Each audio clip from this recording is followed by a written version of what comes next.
সবাইকে স্বাগত বন্ধুরা।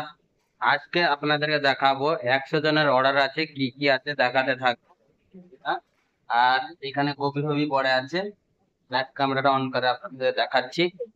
ভিডিওতে থাকুন, দেখতে থাকুন বন্ধুরা। গোভি 65 আছে, তাই জন্য গোভি কেটে আনলাম, কাটছি, কাটা হবে সেই সব হয়েছে। আর আছে veg fried rice, chilli chicken, আর আছে ভেজ কুরমা, মিক্সের ভেজ কুরমা। ওইসব আমি বানানোর সময় সব বানানোর পরে দেখাবো অবশ্যই। আর 100 জনের অর্ডার আছে, যেটা আগে তো বললাম। তো আপনারা ভিডিওতে দেখতে থাকুন। আমরা ছোট হলে কীভাবে পার্টি অর্ডার পিক আপ করি অবশ্যই দেখতে থাকুন। নেক্সট বাই নেক্সট ভিডিও দেখাতে থাকবো। আর অবশ্যই ভিডিওটা অবশ্যই ভালো লাগলে লাইক সাবস্ক্রাইব করে দেবে, আর কমেন্টও করে দেবে। কে কোথা থেকে দেখছেন অবশ্যই একটু কমেন্ট করে, ছোট্ট একটা কমেন্ট করে অবশ্যই জানান। গোভি কাটা স্টার্ট করবো। বুঝতে পারলে গোভিটা কাটার আগে বাদ দিয়ে দিচ্ছি পিছনটা, তারপরে একসঙ্গে কাটতে থাকবো। আর আপনাদের কে কে কেরালাতে কাজ করছে অবশ্যই কমেন্টে করে জানাবেন। বুঝতে পারলেন? এই তো দেখতে পাচ্ছেন, এই চিলি চিকেনের একটা ফ্রাই হচ্ছে, কোটিং করা হচ্ছে, মতলব পকোড়াটা বানানো হচ্ছে। আর কলকাতার দিকে, আমার বেঙ্গলি দিকে আলাদা টাইপের চিলি চিকেন পকোড়াটা রেডি করে।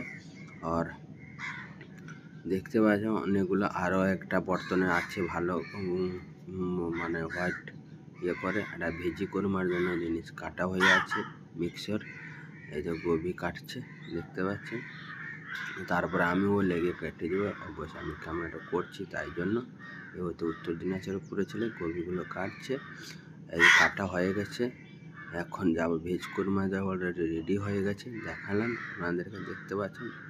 আর একটা চিলি চিকেনের গ্রেভি বসেছে, চিলি চিকেন ওটাকে এখন চিকেন ঢেলে দেবো। ওতে জানো সবাই চিলি চিকেনের নর্মাল জিনিস, এতে বানানো হয়েছে এক টিপ, তাকে হান্ডিতে ঢেলে দিতে আর একবার বানানো হচ্ছে, তারপরে ঢেলে দেবো। দুবার করে হয়ে যাবে অবশ্যই। আর এটা খাবার বানাচ্ছে 150 জনের, 100 মশলা লাগিয়ে রেখে দিয়েছে, এখন ফ্রাই হবে।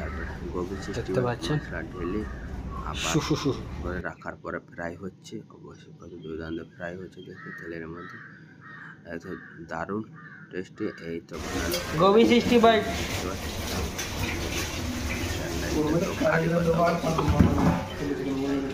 দিলাম, বুঝতে পারলাম। ভেজ ফ্রাইড রাইসও রেডি হয়ে গেছে, কত ঝরঝরে রাইস।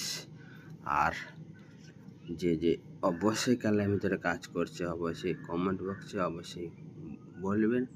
আর যে কাজ করছেন, যে বাড়ি চলে যান, হায় আগে সে অ্যাডভান্স হ্যাপি দীপাবলি সবাইকে।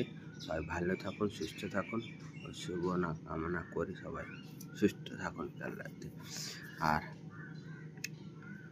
এই দেখতে পাচ্ছেন, ভাই ফের আসবো নতুন একটা ভিডিও নিয়ে, সুজাপুরির ছেলেকে নিয়ে।